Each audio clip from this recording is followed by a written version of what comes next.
Good morning जोहार जय भोलेनाथ। आज मोटिवेशन वीडियो को आपण मानक स्वागत। नंबर 1 नवविवाहित दंपति माने केवे भी चपल पिंधि शोवा घर को जीवा उचित नुहे। यह अशुभ होता है एवं शोवा घर को पानी रे लुण पकाई पोछा लगाइबा द्वारा नकारात्मक शक्ति दूर होता है।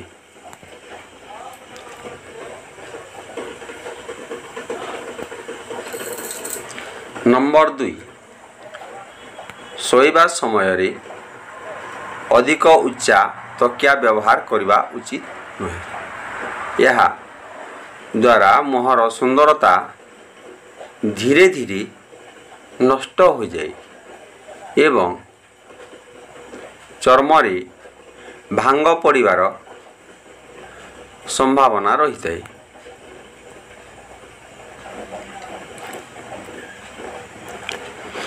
नंबर 3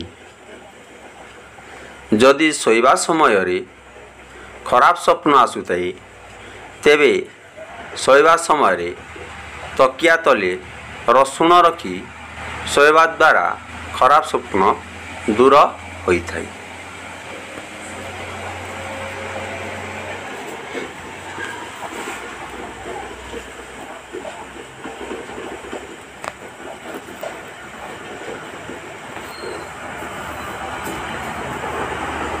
नंबर 4 शोइबा समय रे खटरे गोटे गदी पकाइबा उचित। केवे भी दुईटी गदी जोड़ी पकाइबा उचित नुहे। यह द्वारा दाम्पत्य जीवन रे दूरता देखा देता है।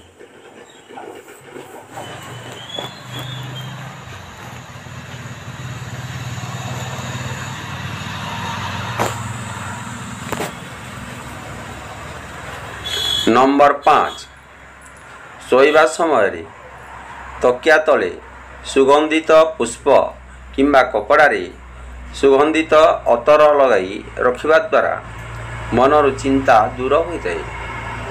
ता सहित वैवाहिक जीवन आनंदपूर्ण हेबा सहित कार्यक्षेत्र रे प्रगति होता है।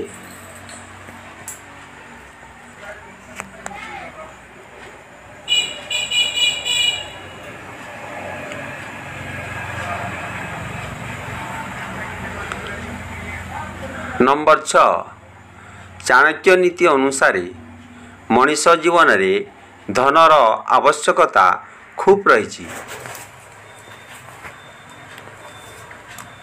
धन लाभ पाई व्यक्ति निजर लक्ष्य रे सफल हेबा जरूरी। धन अर्जन करने सह तार सदुपयोग मध्य करने आवश्यक। तेबे जाई जीवन रे प्रत्येक क्षेत्र रे सफलता पाइब। नंबर 7 चाणक्य कहिसंती जो जीव मनुष्य रूप रे जन्म नहीं थाए ताकू ता जीवन रे किछि ना किछि कार्य करिबाकू पड़ी थाए। बिना लक्ष्य रे जीवन पशु समान अटे। जीए निज गोड़े परिश्रम करी ठिया होई थाए ताकू कदापि काहारी आगरे हाथ पतई ठिया हेबाकू पड़े ना। कर्मठ व्यक्ति निजर दायित्व प्रति सतर्क थाए। कर्मठ व्यक्ति प्रति सर्वदा ईश्वरंक कृपा रही है।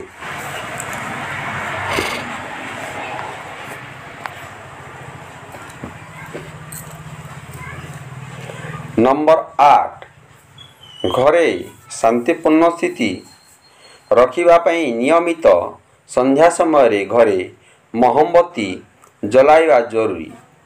जदि एही मोमबत्ती सुगंधयुक्त होइथिबो तेबे खूब भल प्रभाव मिलिबो। एवं घर पुराणा कलाकृति बाहर करी दियंतु कारण पुराणा कलाकृति नकारात्मक शक्ति को आकर्षित करि थाए। तेणु एभली वस्तु रखिबा उचित नुहे।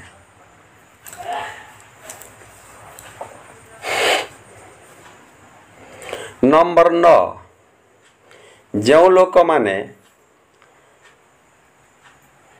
सकाळे डेरी रे उठी थांती और अलसुआ भली जीवन को उपभोग करी पैसा खर्च करी थांती एभली लोकंक निकटरे धन स्थायी होई रही न थाए।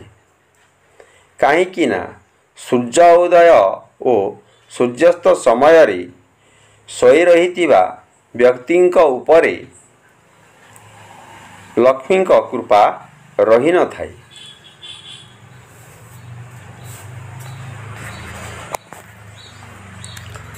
नंबर 10 40 दिन रु अधिक दिन पर्यंत केबे भी बाल रखिबा उचित नुहे किंबा भांगी जाइथिबा पानिया रे मुंड कुंडेइबा उचित नुहे। यह अशुभ हेबा सहित दारिद्रता देखा देइथाए। नंबर 11 कौनसी लोकंक शवयात्रा रे जीवा समय रे केबे भी श्मशान भूमि रे हसिबा उचित नुहे। यह अत्यंत अमंगलकारी होइथाए एवं दारिद्रता देखा देवार कारण होइथाए। नंबर 12 शनिवार दिन शोइबा खट तले सोरिष तेल रखी ता पर दिन बिरी डाली रे मिसाई गुलुगुला तैयारी करी कुकुर को खाइबा को देवा द्वारा शुभ होइथाए एवं दारिद्रता दूर होइथाए।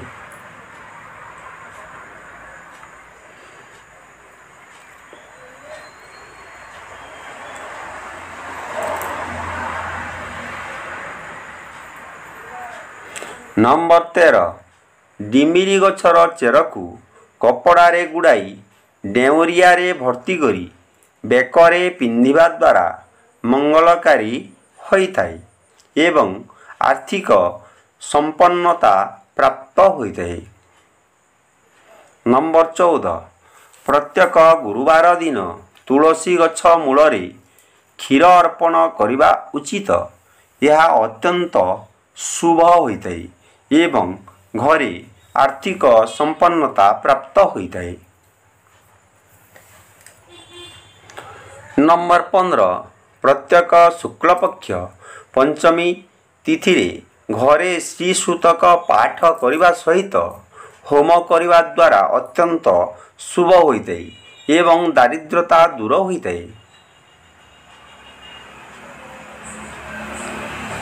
नंबर 16 जो पुरुष अष्टमी चतुर्दशी अमावस्या पूर्णिमा और संक्रांति रे स्त्री सहित शारीरिक संपर्क रखिथाए यह स्त्री और स्वामी पाई बहुत अमंगलकारी होइथाए।